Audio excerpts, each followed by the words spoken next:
নমস্কার, মহাভূত জ্যোতিষ চ্যানেলে আপনাদের সকলকে স্বাগত জানাই। আমি শ্রী মুখার্জি। আপনারা দেখছেন, লাইক, শেয়ার, সাবস্ক্রাইব করছেন। আপনাদের অসংখ্য ধন্যবাদ। যারা এখনও করেননি তাদের কাছে অনুরোধ, সাবস্ক্রাইব করুন যাতে পরবর্তী সমস্ত ভিডিওর নোটিফিকেশান আপনারা আগেই পেয়ে যান। যারা অনলাইন অফলাইন কনসালটেন্সির জন্য যোগাযোগ করতে চাইছেন তারা যোগাযোগ করতে পারেন, যারা শিখতে চাইছেন তারা যোগাযোগ করতে পারেন। একই সময় দেওয়া হয়, অনলাইন এবং অফলাইন একই সময় দেওয়া হবে। এ বিষয়ে কোনো আপনাদের দ্বিমত নেই।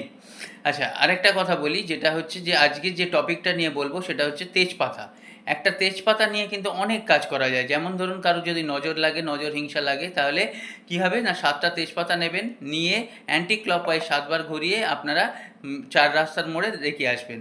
আর কি করবেন, শনিবার দিন একটা তেজপাতা নিয়ে যদি সন্ধ্যেবেলা জ্বালিয়ে আপনারা ঘরে ধোঁয়া দেখান, তাহলে দেখবেন অনেক রকম অশুভ দৃষ্টি চলে যাবে।